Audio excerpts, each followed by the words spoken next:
কলকাতা থেকে সম্প্রচারিত আজকের সকালের গুরুত্বপূর্ণ বিশেষ বিশেষ খবরগুলি হলো 2014 টেট উত্তীর্ণ 42,949 জন প্রার্থীর তালিকা 10 দিনের মধ্যে প্রকাশ করতে কলকাতা হাইকোর্ট প্রাথমিক শিক্ষা পর্ষদকে নির্দেশ দিয়েছে। রোগী বা তার নিকটাত্মীয়ের সম্মতি ছাড়া আইসিইউতে কোনো রোগীকে ভর্তি করা যাবে না বলে কেন্দ্রীয় স্বাস্থ্য মন্ত্রক নির্দেশিকা জারি করেছে। কেন্দ্রের সঙ্গে আলোচনার পর all India motor transport Congress ধর্মঘট তুলে নিলেও রাজ্যের বিভিন্ন জায়গায় পরিবহন ধর্মঘটের জেরে কালও বহু মানুষ দুর্ভোগে পড়েন। 100 দিনের কাজ প্রকল্পে বকেয়া পাওনার বিষয়টির মীমাংসা কেন্দ্র ও রাজ্যের দায়িত্বপ্রাপ্ত আধিকারিকরা করবেন বলে কেন্দ্রীয় গ্রামোন্নয়ন প্রতিমন্ত্রী জানিয়েছেন। শ্রী শ্রী মা শারদার 171তম জন্মতিথি কাল যথাযোগ্য মর্যাদায় বিপুল উৎসাহে পালিত হয়েছে। মোহনবাগান সুপারজায়ান্ট চিফ কোচের পদ থেকে সরে দাঁড়িয়েছেন, ফিরন্ত দায়িত্ব নিচ্ছেন হাবাস। এবারে শুনেন বিস্তারিত আলোচনা। 2014 টেট উত্তীর্ণ 42,949 জন প্রার্থীর প্যানেল 10 দিনের মধ্যে প্রকাশ করার জন্য প্রাথমিক শিক্ষা পর্ষদকে নির্দেশ দিয়েছে কলকাতা হাইকোর্ট।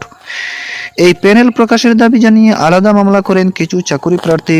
সেই মামলায় কাল বিচারপতি অভিজিৎ গঙ্গোপাধ্যায় নির্দেশ দিয়েছেন 42,949 জন চাকুরি প্রার্থীর প্যানেল আগামী 10 দিনের মধ্যে প্রকাশ করতে হবে। 15 জানুয়ারি মামলার পরবর্তী শুনানি। উল্লেখ্য, 2014 সালে টেটের ভিত্তিতে 2016 সালে ওই 42,949 চাকুরি দেয় প্রাথমিক শিক্ষা পর্ষদ। নিয়োগ প্রক্রিয়ায় অনিয়মের অভিযোগে কলকাতা হাইকোর্টে মামলা করেন একাধিক চাকুরি প্রার্থী। নিয়োগপ্রাপ্তদের মধ্যে 32,000 প্রার্থী প্রশিক্ষিত নন বলে অভিযোগ ওঠে। তাদের চাকুরি বাতিল করে দিয়েছিলেন বিচারপতি গঙ্গোপাধ্যায়। সেই নির্দেশের বিরুদ্ধে ডিভিশন বেঞ্চে যায় প্রাথমিক শিক্ষা পর্ষদ ও চাকুরি হারানো শিক্ষকদের একাংশ। গত 19 মে বিচারপতি সুব্রত তালুকদার এবং বিচারপতি সুপ্রতিম ভট্টাচার্যের ডিভিশন বেঞ্চ একক বেঞ্চের চাকরি বাতিলের নির্দেশের উপর অন্তর্বর্তী স্থগিতাদেশ দেন। পাশাপাশি জানান, তবে নতুন নিয়োগ প্রক্রিয়ায় তাদের অংশ নিতে হবে, সেখানে সফল হলে তবেই চাকরি থাকবে বলেও নির্দেশ দিয়েছিল ডিভিশন বেঞ্চ। এদিকে রোগী বা তার পরিবার পরিজনের অনুমতি ছাড়া এখন থেকে কোনো রোগীকে আইসিইউতে ভর্তি করা রাখা যাবে না বলে কেন্দ্রীয় সরকার জানিয়েছে। স্বাস্থ্য মন্ত্রকের জারি করা নীতি নির্দেশিকায় বলা হয়েছে, আইসিইউতে কর্মরত চিকিৎসকদের স্নাতকোত্তর ডিগ্রি থাকা বাধ্যতামূলক, না হলে আইসিইউতে ন্যূনতম 3 বছর কাজের অভিজ্ঞতা থাকতে হবে।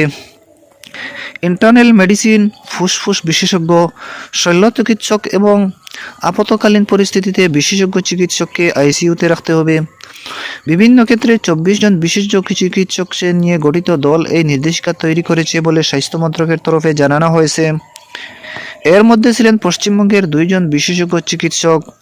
একমাত্র কোনো অঙ্গ বিকল হয়ে গেলে বা শারীরিক অবস্থা দ্রুত খারাপ হচ্ছে এমন আশঙ্কার ক্ষেত্রে সংকটজনক রোগীকে আইসিইউতে দেওয়া যেতে পারে। এদিকে 8 মাস ধরে বকেয়া বিল মেটানোর দাবিতে মালিকরা নিশ্চয়জান অ্যাম্বুলেন্স পরিষেবা বন্ধ করে দেওয়ায় দক্ষিণ 24 পরগনার রায়দিঘি গ্রামীণ হাসপাতালে রোগী ও প্রসূতিরা ব্যাপক সমস্যায় পড়েন। 11টি নিশ্চয়জানের পরিষেবা কাল মেলেনি। অ্যাম্বুলেন্স না পেয়ে বাড়িতে প্রসব হয়ে যায় এক মহিলার। পরে ইঞ্জিন ভ্যানে তাকে হাসপাতালে আনতে হয়। এলাকার আশাকর্মীরাও সমস্যায় পড়েন।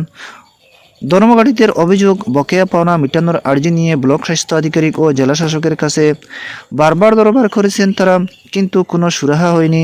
ব্লক স্বাস্থ্য আধিকারিক সন্তু ঘোষ বিল বকেয়া থাকার কথা স্বীকার করে নিয়েছেন। বিষয়টির আশু মীমাংসার জন্য ঊর্ধ্বতন কর্তৃপক্ষের কাছে আবেদন জানিয়েছেন তিনি। অন্যদিকে সিপিআইএমের শ্রমিক সংগঠন সিটু অনুমোদিত সংগঠনের অ্যাম্বুলেন্স চালকরা কাল উত্তর 24 পরগনার নিউ টাউনে অবস্থান বিক্ষোভে সামিল হন। রাজ্য জুড়ে 102 অ্যাম্বুলেন্স চালকরা এই ধর্মঘট করার জেলায় একটা বড় অংশে কাল সকাল থেকে পরিষেবা বন্ধ হয়ে যায়। বেসরকারি সংস্থা জিবিকে গ্রিন হেলথ সার্ভিসের 102 অ্যাম্বুলেন্স চালকদের দাবি, বেতন বাড়াতে হবে, নির্দিষ্ট সময়ের চেয়ে বেশি ডিউটি করানো যাবে না, করালে অতিরিক্ত সময়ের বেতন দিতে হবে। তাদের অভিযোগ, অন্যায়ভাবে 26 জন অ্যাম্বুলেন্স চালক ও তাদের সহযোগিতায় বসিয়ে দেওয়া হয়েছে। অ্যাম্বুলেন্সে তাদের পুনর্বহালের দাবিও জানিয়েছেন ধর্মঘাটীরা। ঝুঁকিপূর্ণ এই কাজে অ্যাম্বুলেন্স চালকদের কোনো ক্ষতি বা মৃত্যু হলে দিতে হবে ক্ষতিপূরণ। কাল সকালে এই সব দাবিতে তারা মিছিল করে সংস্থার নিউ টাউনের অফিসের সামনে যান। তাদের অভিযোগ, নিযুক্তির সময় ট্রেনিং ফি বাবদ চালকদের কাছ থেকে 15,000 টাকা করে নেওয়া হলেও আলাদা কোনো ট্রেনিংয়ের ব্যবস্থা নেই।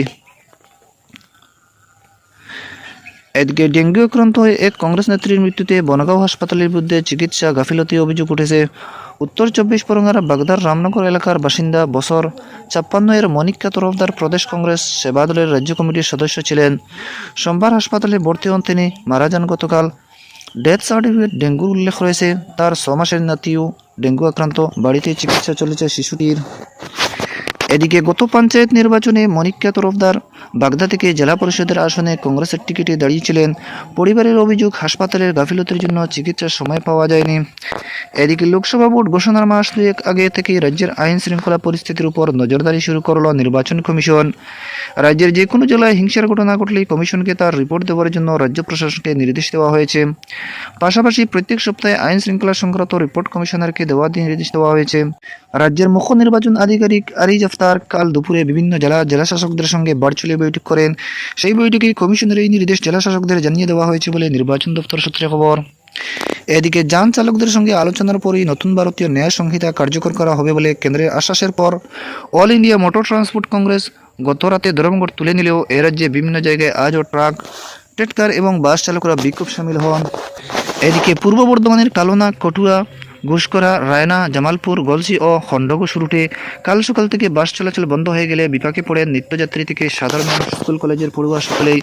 এদিকে ধর্মঘট অমান্য করে বাস ও গাড়ি চালানোর খালেরপুল এলাকায় সরকারি বাসের চালক সহ বেশ কয়েকজন চালককে জুতোর মালা পরিয়ে নিগ্রহ করা হয় বলে অভিযোগ।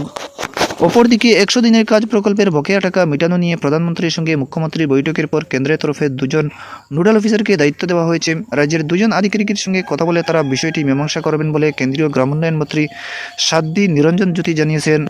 মা শারদার জন্মতিথি উপলক্ষে কাল সকাল কলকাতার কালীঘাট মন্দিরে এবং দক্ষিণেশ্বরে মা ভবতারিণী মন্দিরে পুজো দেওয়ার পর মধ্যমগ্রাম বিজেপি কর্মীদের সঙ্গে বিকশিত ভারত সংকল্প সভায় অংশ নেন তিনি।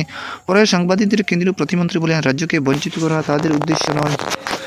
এদিকে গড়িয়ার একটি ফ্ল্যাট থেকে বাবা, মা ও ছেলের ঝুলন্ত দেহ উদ্ধারের ঘটনায় রহস্য দানা বেঁধেছে।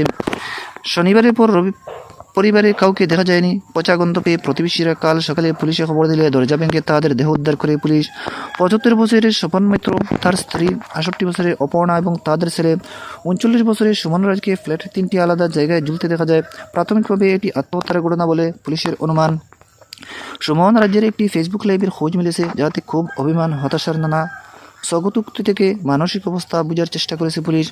এদিকে Mohun Bagan super giant chief coach বদল হন, সরে দাঁড়ালেন হুয়ান ফেরেন্দো, তার জায়গায় সবুজ মেরুনে দায়িত্ব নিচ্ছেন আন্তোনিও লুপেজ হাসান। এদিকে কলকাতা সহ দক্ষিণবঙ্গ শীতের আমেজ ফিরে আসে, খুশি আম জনতা। কলকাতায় আজ সর্বনিম্ন তাপমাত্রা 14 ডিগ্রি সেলসিয়াস। দর্শক বন্ধুরা, আজকের সকালের গুরুত্বপূর্ণ বিশেষ খবর এখানেই সমাপ্তি।